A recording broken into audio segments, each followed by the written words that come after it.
Everyone talks about these companies. We talk with them. Welcome to Insider Talks, the show where we interview China-based professionals on hot and thought-provoking topics. Welcome to Insider Talk. I'm Grace, a project manager at Dasha Consulting, and we're going to take a closer look at the cutting edge of digital marketing in China. Data empowerment and digital marketing has been a high-profile topic in recent years for consumer branding and e-commerce operations in China. It's also an area we've been following closely within the Dasha team. Through today's discussion, we also hope to join you in gaining a deeper understanding of the data marketing tools represented by Alibaba Data and what specific data dimensions and practical applications they offer to frontline consumer brands. We're fortunate to have Mr. Mu Mian, Vice President of China Qingmu Technology Division, with us here today to share his observations and thoughts on these topics. Qingmu Technology is a well-known digital sales service provider in China with rich practical experience in e-commerce operations and digital marketing, and has also provided digital growth solutions for many well-known brands in China. Mr. Mu himself also has very rich industry experience in digital business operations. Hello, Mr. Mu. Can you briefly introduce yourself to everyone? Hello, I am Mu Mian of Qingmu Technology. So I currently have been in the e-commerce industry for more than 11 years. And now I'm currently in charge of business operations, including data insights, consumer operations, and traffic operations. We can start talking about uni-marketing. Uni-marketing is a change in marketing ecology that Alibaba proposed in 2016. I'd like to ask Mr. Mu to talk about how you perceive the concept of uni-marketing and what impact Alibaba has had on brand operations and growth in China over the past 4 years. So uni-marketing is a concept that is proposed by Alibaba in 2016 with the initial intention to enhance marketing through 4 dimensions of digitalization. The first one is full insight of data, and the second is the omni-channel, omni-touchpoints, as well as omni-link. And nearly after 4 years development, Chinese brands are finally convinced that digitalization can help them grow nowadays. And data allows brands to understand more clearly about the customer base and the deeper needs of them. So this process is very significant in 2 ways. Brands can not only optimize the supply of their brands, as a deeper understanding of consumer needs will lead to more accurate product development and market supply, thus improving supply efficiency. But also, data can be used to understand more clearly the purchase channels of consumers, so as to achieve accurate digital marketing. The core concept is to improve the efficiency of supply chain marketing, and in the past 4 years, we have seen the actual results. Very interesting. Next, we break down these more macro influences into industries. We learned that fashion and beauty and skincare are strong areas for Qingmu Technology. So how does uni-marketing manifest itself in the operation of the top-tier brands in these 2 areas? Well, there are actually many cases, and I can analyze 2 of them. So Ecco is a very well-known shoe brand in Northern Europe and worldwide. So it's a very important customer to us. We were able to help Ecco find the right strategy for their transformation of rejuvenation through data insights. Well, in recent years, Ecco has actually encountered the problem of targeting the younger generation because the brand's original customer base is older, like 35 years old plus, and the style is business-oriented. But most fashion brands are like more interested in capturing the attention of young people. In the Chinese footwear market, there is actually a trend of sportification, which implies that most people prefer sporty products. So Ecco wanted to design sports footwear to capture the young people and thus achieve the transformation of usefulness. but the effect was turned out not significant. So in the end, we spent a year to gain insights into Ecco's potential customers through Qingmu and our own strategy center. And we found that the domestic sports footwear market in China is not absolutely young. There are two markets. The first one is Nike, Adidas, and the bands. They actually dominate the sports market for the young people. However, there's another market that is ignored by the company, which is the sports footwear market for mature people who is 35 years old and above with purchasing power and wish to have a sports look rather than having, let's say, business dressing needs. So with this crowd is the customer that Ecco should capture. And the market that Ecco is capturing is not this group of people, but rather people who have just graduated from school, who has a weak purchasing power, and have a need for business wear. So eventually we helped Ecco to clarify the brand's 3-year development strategy, and Ecco should capture the younger demographics through its business formal collection, while the sports shoes should appeal to the mature people. So this consultation was actually very disruptive. The case that you just mentioned is very interesting. Normally, we would assume maybe, sports are more associated with young people, but through the background data, you capture the demographic that Ecco sneakers should really appeal to. I'm curious to know how we found this trend through the data. Well, this is a tool that leverages Ali's strategy center. We can understand the consumer across the industry. And we can see both the consumer behavior preference of the sports industry and the preference of traditional men's and women's fashion shoe customers.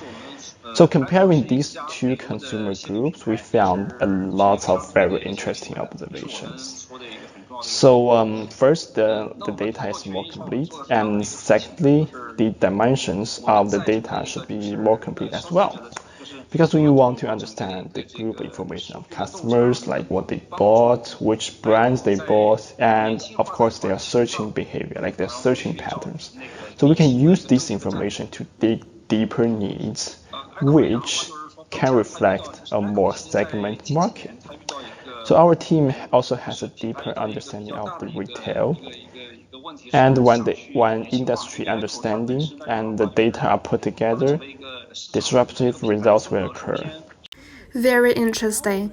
Our podcast listeners may not be particularly familiar with the concept of a data center. Can you please introduce it? Who typically uses it, and what are the data permissions and data dimensions? Well, the data center actually contains two areas. One is the databank, and one is the strategy center. The difference between the two is, still relatively large. Yes. When you mentioned a case study of Ecco, you mentioned how you use the strategy center to help them capture the right group of potential customers. Let's talk a little bit about the strategy center. Well, the strategy center is a large digital platform that contains data on markets, consumers, and goods. So this dimension is relatively complete. The biggest value of the behavioral data is that it can reflect the potential and explicit needs of customers. Who can use the strategy center? Currently, it's mostly Ali service providers. Is that data permission limited to your own industry domain, or is it cross-domain or industry? So these are two issues. Data permission is something that the brand itself has to apply. Of course, there are thresholds such as brand influence, and Alibaba has an independent team who will do the screening and review. And when the review is passed, brands will get their permission. Do brands use the strategy center very frequently internally? There are still relatively few brands using strategy centers internally. They understand the importance of data and its value, but using this tool efficiently requires data insight skills. The people who can use data insights well are very knowledgeable, and these types of people are limited within retail brands in general. Okay, so you just mentioned that you will be sharing two cases. So the first one is just a fashion-related case. I wonder what case observations you can share with us in the beauty and skincare field. The areas of beauty and skincare is actually not something I'm particularly good at. Well, I can share one or more sports-related case. So this brand is the American brand Skechers. We found through the data that this brand has a very special product, clunky sneakers. This segment occupies a large part of Skechers' business and has also caused the trend of pop shoes. The other name for clunky sneakers is panda shoes, and we found through the data that the word panda shoes is already very unfamiliar to the younger customer groups in China. But the people over like 35 years old know more about this word. So this also reflects a big gap, that is, the brand has invested a huge marketing budget, but consumers are unfamiliar with the keyword. Our conclusion is that the brand's marketing budget is more focused on brand marketing, but in the fields of sports, other brands and consumers are more focused on product marketing. Through further analysis, we found that there is a difference in the way that customers perceive Skechers and other sports brands. For example, consumers refer to New Balance as comfortable and Skechers as girly. We helped Skechers marketing to find a unique discovery point, and for the following years, we focused on the keyword girly to improve the effectiveness and efficiency of their marketing efforts. Next, after we talk about the macro industry trends and the operation of the first-tier brands, we'll specifically talk about marketing tools. Data banking is a very important topic for us. First of all, can you briefly introduce what kind of platform Ali's Databank is? And then, what does this dashboard look like? Ali's Databank has three big functions. First is the analysis of consumer assets. In the past, I could reach some customers through advertising, and then that's done. But through the data bank, we can do each finished activities and each marketing to reach the crowd recorded in the data bank. So, for example, if a brand does like ad placement on Double 11, and those people who watch the ad will be deposited in the data bank, which is convenient for the brand to do the second reach. After 6 months, I record through the reach. A large part of this group of people is likely to buy. Through the data analysis, this information becomes an asset, not a specific traffic. The second point is that brands can do like very intuitive consumer insights. They can go through multiple dimensions to group people in the brand's private domain, and brands can follow the chain to group people and see the gap between them. They can also do a deeper analysis of the most premium people, such as fan members. For example, what are the difference between people who buy product A and product B? You can also analyze people by location, such as the difference between people in first-tier cities and second-tier cities. We can also customize the crowd. For example, there are people who care most about trends, and people who focus significantly on quality in the clothing market. Through different dimensions, we can do deep brand analysis. About the consumer data analysis that you just said, does a brand use relatively organic data, such as a certain crowd tag in what city, age, and then cross-analysis? Or is it actually more defined process data, and that the brand can only do analysis on top of this process data? Most of them are tagged by Qingmu, and we follow the tag dimension to group people. The dimension is the group dimension, not subdivided into each customer in the group. So from a data bank, we can't really reach the granular dimension of every consumer, right? That is correct. Only the granularity of the crowd can be captured. For the granularity of the crowd, let me give you an example. Is it possible that Ali can choose both crowd A and crowd B and crowd C, and then the brand goes to see the crossover in the middle? For sure. There are three dimensions of data: intersection, union, and difference. You have just mentioned 2 points. One is consumer data analysis, and that second one is consumer insight. And what is the third one? The third is the application of data. The focus is on the data bank to push the selected crowd into the marketing tools. So for example, I can connect with Alibaba's Diamond Show advertising through this channel to reach the people selected by the data bank. This strategy can actually align with our precision marketing, right? Yes. When we do media placement, what is the granularity of this? And will there be city, age, and other dimensions besides the population? Information like city and age are called a crowd tag in Ali's application. What would the crowd tag within Alibaba include? So population-based attributes such as age, city tiers, spending powers, occupations, etc. So it also includes the strategic population of the industry, such as the sports population, apparel population, men's shoes population.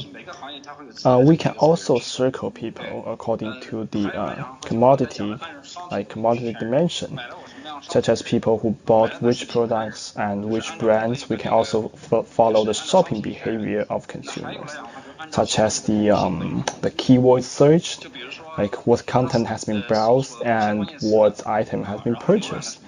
So we can also follow the links of the crowd that entered in the browser, such as like AIPL, as well as Omni touchpoints. What are the Omni touchpoints that you just mentioned? So let's say I am coming in through the Diamond Show or through a brainstorming. We call each of these advertising channels Omni touchpoints. So here in the consumer group tag, we can see some consumer group tags of our own brands products in the data bank, and then when we place them, we can use the intersection, union, and difference strategy to make such a placement, right? Yes, placement is just one dimension. It's more about analysis and insights. We have so many data tags in the data bank. Are they more for our own brands, or can we also see what's happening with competing brands and the industry altogether? Are these profiles in a more granular form, or is it just a parameter? The data bank is called a bank because it has its own private domain data, and the brand does not see the data of the industry as a whole. Can the brand even see some reference coefficients for the industry? A little bit. I should say very little. We don't think it's worth much. What does the data bank dashboard look like roughly? Can you describe it for us? I can provide screenshots for you, but it will be more difficult to describe through language. Yeah, for sure. You can blur out the brand data as people are mainly looking at the modules, the data dimensions, and then roughly what it looks like. I've sent screenshots in the group. You can refer to it then. Thank you very much. So the way we go about connecting to the data bank will be through the API? The data bank itself is not connected to API. So the data can only go in, but not out. Brands can upload their own brand data on data bank, but not export from the data bank. What would it typically look like for a brand to upload their own data? For example, I can upload the offline membership data to the data bank. For ad reach, you can upload Weibo data to the data bank for data insights. So data banks are able to aggregate data from social media and then other channels as long as brands are willing to provide it, right? Yes. Will there be any official training tutorials or materials on the use of data bank? Yes, there will be. There will be a help button in the backend account of the data bank, and there will be a very detailed training tutorial in this channel. Generally speaking, which teams of the brand are using the data bank? Just now we have talked about there will be the SV, such as independent service providers, and TP and other brand agency big data team. Is there anyone else that will use the data bank? Currently, it is mainly the data service providers who use them. We currently have two teams doing this data service. The media use less. The brand will also try to cooperate with such teams, but they are more to do this piece of business and put forward its demand. So let the service providers to cooperate with them, but they will not do this kind of business themselves. Because we have some brands that want to take advantage of such data banks and also want to be able to form digital teams within their brands. So what do you think is the biggest threshold for such a situation? In other words, what is the biggest competitive advantage for our service providers to offer such a service? I think there will be two difficulties. If brands set up their own data teams, the first obstacle they would meet is that the talent is scarce. So at present, the number of quality talents who can really do data insights in this industry is actually low. And the second one is that for a single brand to build such a team, the costs tend to be very high. As a service provider, our advantage is that we can serve more brands and the cost of the team can be shared to the lowest, which actually helps brands reduce costs. Secondly, we are a professional team and we can improve each other's progress because information can be circulated very quickly. Have you observed any interesting data application cases in the industry? For example, how are top-tier brands using data banking, and what are the actual results achieved? I don't think it's interesting, but most of the cases are rather routine. So in China, the application of data banking are some of the more conventional cases. For example, every time Ali is doing a big promotion, we will do a customer asset analysis and GTA deconstruction. And in the past, when we did this promotion, we would break down the promotion target. Previously, it was GMV to traffic. This year, we split more finely. We will split the traffic to the crowd. After doing the whole inventory, we will plan out the marketing action and target reach. Another case is the selection of brand spokesperson. When a brand is looking for a celebrity as a brand spokesperson, it may not have a good data measurement tool in the past. So it doesn't know which celebrity to choose, and it relies more on its own human judgment. Today, we can upload the followers of a certain celebrity on Weibo to our bank and judge how well the celebrity's follower matches the brand's fans. So this is a more scientific way to judge which celebrity might become the suitable brand spokesperson, the most suitable brand spokesperson. So the data bank is able to tag different celebrities with target user groups? Yes, that's right. Weibo is a media channel within the Ali system, and it can be closely connected to the data bank. So the Weibo followers of celebrity can be uploaded to the data bank for insights.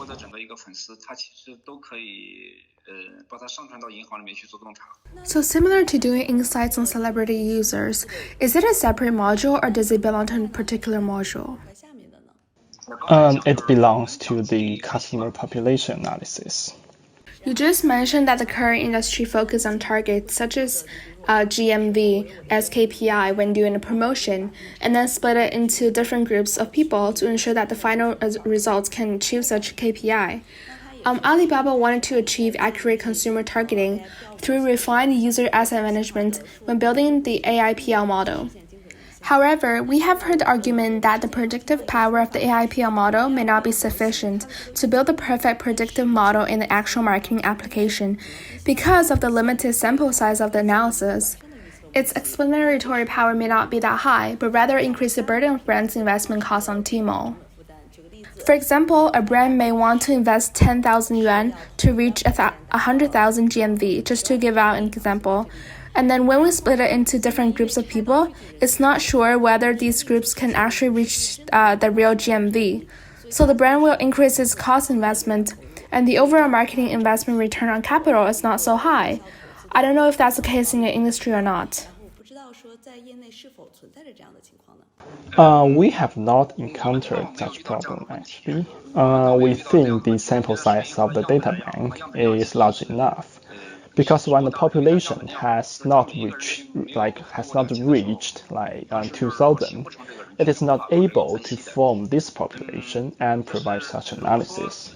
So if it is said that the effect of paid brand advertising is reduced because of the bank's demographic,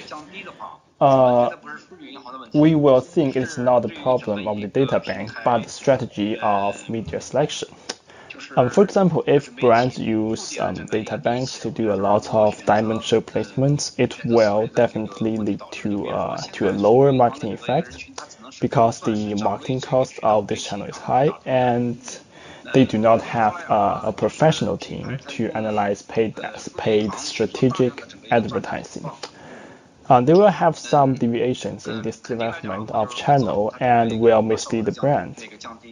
We've also met some customers who would add budget to their diamond show channels to more than 50%, which is very fatal because it might not even be 10% in our company. I think this is the problem of the nature of the channel. You just mentioned that we split the GMV into the link conversion of specific crowd traffic, but in terms of the specific conversion rate of link conversion, this parameter should be obtained from past placement experience, right? For example, maybe from a demo analysis.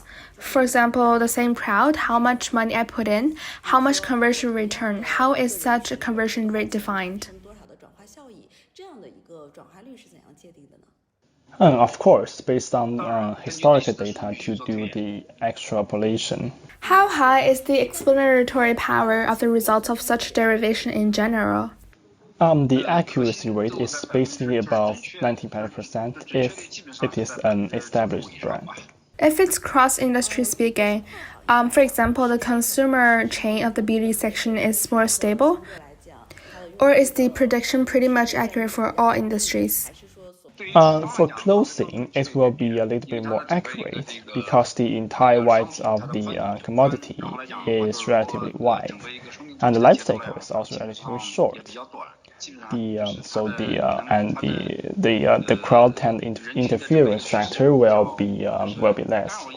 For FMCG, there will be certain fluctuations because marketing events have a greater impact on target groups.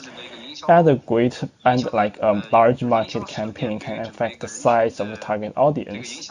So the accuracy in the FMCG segment will be a little bit lower. So you just mentioned that if a brand wants to open a data bank, it needs a threshold. So what are the specific dimensions of the threshold?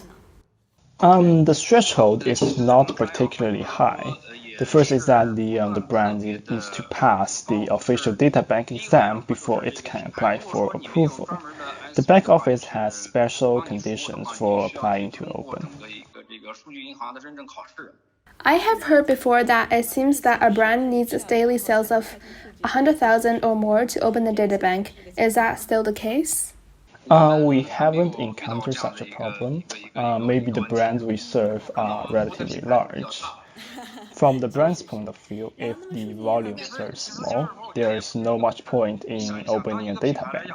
So what free and paid services will be available after the data bank is opened? Basically, it's all free. There are no paid modules. Most of it is data from branded private domains. So is there a level of data access that brands can get? For example, what kind of scale will you be able to get more data access after you reach it? No, there is currently no data grid in the data bank. So data banking is basically the same for all, right? Well, yes, there is a difference in data level between Dharma disk and strategic center, but no data bank. How are the differences in permission set up in the strategy center? At present, there will be two versions of the strategy center. One is the new customer strategy, and one is the strategy center. The new customer strategy only has consumer data and commodity data, but the strategy center contains market data.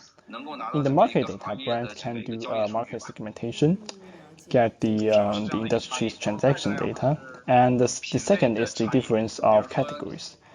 For example, Ecco, I may get the data of Chelsea boots, but I can't get the data of Martin boots. So this is not even a secondary category. It's a very detailed and tiny category below it, right? Yes, to a tertiary category. Can the industry data be refined to several levels of categories? Most tertiaries. We just talked more about the AIPL model. So for the fast growth of these two models, is there any practical application in top-tier brands' operations, or is it more at the conceptual level? The concept of fast growth was actually launched at the end of 2019. And the brand was vigorously promoted for a year in 2020. So the concept consumption is also there, and the implementation on the ground is also there. But it's still hard for me to describe. If this is a difficult question to answer, then we can give 1 to 2 examples of what has been implemented as well. Fast growth is a model tool that cannot be seen in a completely separate way. So first of all, this is an idea. After the platform traffic dividend has reached the top, the brand wants to seek business growth. So in fact, this digitalization is a very important graph. Through the digitalization, brands can use finer insights into the needs of consumers to find, let's say, opportunities for the business growth. The platform has a lot of implementation scenarios, such as FAST has the strategic crowd presentation, like a strategic crowd penetration scenarios, cross-industry penetration scenarios, and marketing tool scenarios. Of course, the effect of these scenarios is mixed. For Grow, last year some brands had the case of categorical gradual growth. In various industries, they will select quality brands to do digital insights to help business growth. So I think the effect is still good, but after all, it is a concept and cannot be like an operational tool. I think it is enough to have like 50% of the implementation. And some good brands will use this tool and recognize the importance of digitalization. So after we talk about data banking, let's also talk about Ali's other marketing tools. This is what many of our consumers will ask. For example, what kind of data will data management platform provide? What is the difference between it and Ali's data bank in terms of data dimension? Because they feel that both applications are related to user information. The two brands are positioned differently. Databank is more of a brand's private domain, the analysis of their own brand assets and refined operation and insights. However, data management platform is more of a marketing tool, a third-party advertising data platform. customers can do better, like advertising in Alibaba through data management platform. So the functions of the two programs are actually different. As far as the functional modules are concerned, all the functions that Databank has are available in data management platform. So in fact, two teams are actually competing. And the difference is that data management platform can get the data of the whole industry, not just the private domain of the brand. We have just mentioned a lot about the strategy center. What role do you think the strategy center plays in Alibaba's marketing, and what is its relationship with the data bank? The data bank is the brand's private domain, and the strategy bank is the full domain. The strategy center allows you to see the data of the whole industry, competing products, and the brand itself, of course. So the strategy center can see all the information of consumers, but not the data bank. Strategy center can tell us what kind of brand customers like, their search behavior, and the products they buy. So the information is more complete. Strategy center is mainly to help brands find opportunities and strategies for brand growth. Will the strategy center charge people? There is currently no charge. So it's open and in a rollout phase as a whole, right?